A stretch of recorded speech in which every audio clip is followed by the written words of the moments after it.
Right చూసారు కదా ఇందాక ఎంత అయితే బాధపడుతూ మాట్లాడారో. సో మరి మనం ప్రస్తుతం ఇక అదే బోయించెరు సమీపంలో ఉన్న ఈ మరికొన్ని ఇంట్ల దగ్గరికి అయితే వచ్చాం. వీళ్ళందరికీ కూడా నోటీసులు అయితే హైదరాబాద్ తరఫున నోటీసులు అయితే వచ్చాయని చెప్పేసి వాళ్ళు భయాందోళనకు అయితే గురవుతున్నారు. మా ఇల్లు పోతే మేము ఇప్పటికిప్పుడు ఎక్కడ ఉండాలని కూడా వాళ్ళు చాలా భయపడుతున్న పరిస్థితి కనిపిస్తూ ఉంది, ఏడుస్తున్న పరిస్థితి కూడా కనిపిస్తూ ఉంది. సో మరి ఇక్కడ మాట్లాడదాం, మనతో పాటు చాలా మంది మాట్లాడడానికి ఉన్నారు. మాట్లాడదాం వాళ్ళ అక్కతోటి.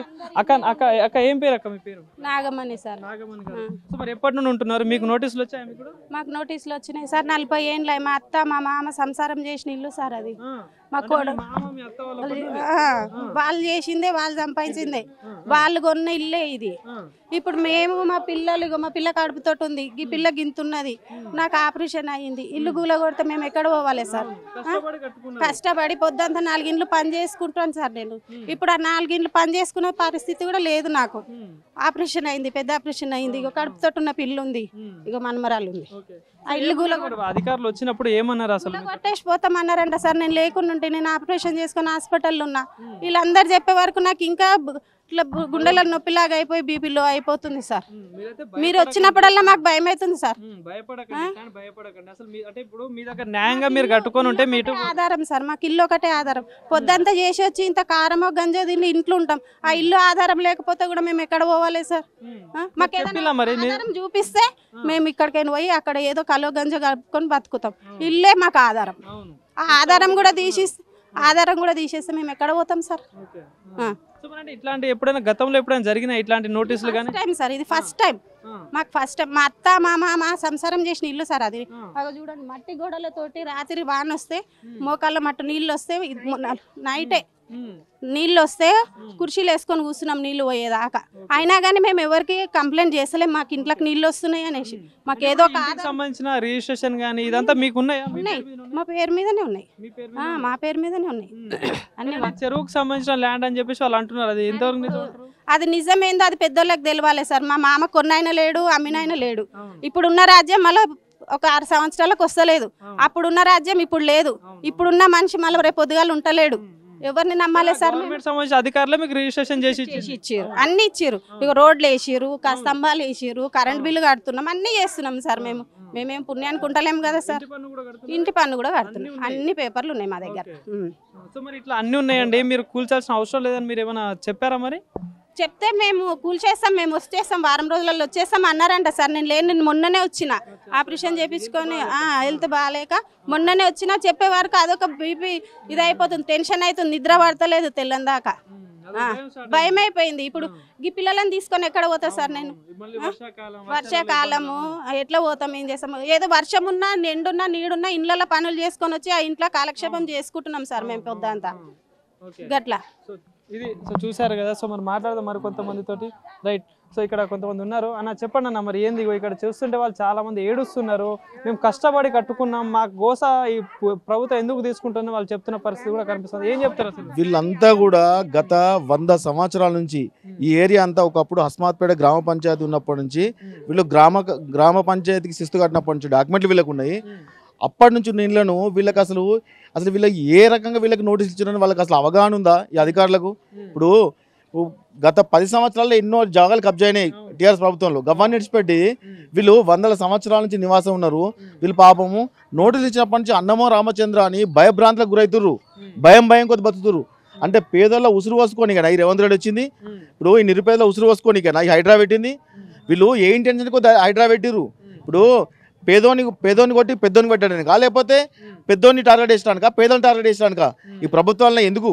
ఇప్పుడు గత ప్రభుత్వము ఈ 25 కోట్లు ఫండ్ శాంక్షన్ చేసి వాకింగ్ ట్రాక్ ఏర్పాటు చేసిర్రు. వాకింగ్ ట్రాక్ ఏర్పాటు చేసినాక అయిపోయిన తర్వాత దాన్ని దాటి వీళ్ళు ఏ రకంగా వీళ్ళకి నోటీసులు ఇస్తారు? ఇది సమస్యమేనా? ఇది ఖచ్చితంగా నేను చెప్తున్నా, వీళ్ళ జోలికి వస్తాయి, ప్రభుత్వం మొత్తం భస్మం అయిపోతుంది. ఇక్కడ నుంచే ఉద్యమం స్టార్ట్ అవుతుంది రాష్ట్ర వ్యాప్తంగా. వీళ్ళకి ఇచ్చిన నోటీసులు బేషరతుగా వాపసు తీసుకోవాలి. తీసుకోకపోతే ఇది తదుపరి చర్యలకు వాళ్ళకి ఇట్లా ఏమైనా పూనుకునే ప్రసక్తి ఉంటే మాత్రం మా భారతీయ జనతా పార్టీ తరఫున మేము మొత్తం కలెక్టరేట్ ముట్టడి చేస్తాము, మేము ఎంఆర్ఓ ఆఫీస్ ముట్టడి చేస్తాము.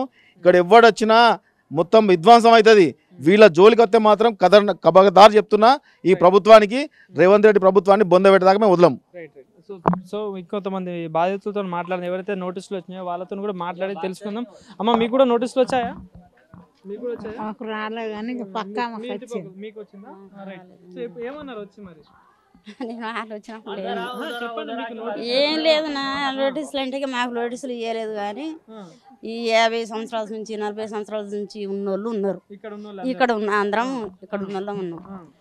ఇక ఒక అయ్యా అమ్ముతానంటే మేము కొనుక్కున్నాం. సంవత్సరం ఉన్నారా ఏమైతే డబ్బులతోటి కష్టపడి కొన్నాం. మా ఇంటికాడ ఊళ్ళల్లో ఇండ్లు కూడా అమ్ముకున్నాం, తెచ్చుకొని ఇది కొనుక్కున్నాం. ఇక కొనుక్కున్నా కాంచి ఇంకా సంవత్సరం కూడా కాలేదు, దాని బాగి కూడా తీరలేదు.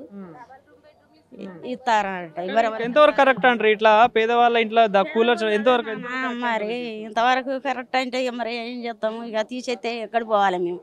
పిల్లలం జల్లలం మొత్తం ఆగాం కదా నాన్న. ఇప్పుడు మేము ఎటు పోయేటట్లేదు, మాకు దీన్ని తప్ప ఇంకా మా ఆదరికమే లేదు అసలు. మాకు ఇది పోయిందంటే ఇక మేము బతకాలను సావాలను ఇక అది ఇదే కానీ మాకు ఆదరికం అయితే లేదు.